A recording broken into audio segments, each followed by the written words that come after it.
امریکی ادارے نے پاکستان میں ایک خاندان کو سوشل میڈیا پر بدنام کرنے کے الزام میں پاکستانی نژاد امریکی شہری کو گرفتار کر لیا۔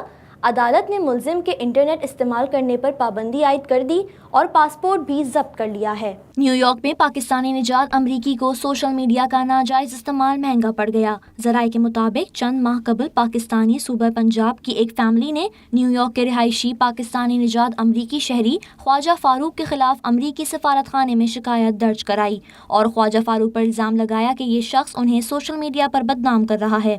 امریکی ادارے کو شکایت موصول ہوئی تو فوراً ایکشن لیتے ہوئے ملزم خواجہ فاروق کو گرفتار کر کے عدالت میں پیش کر دیا۔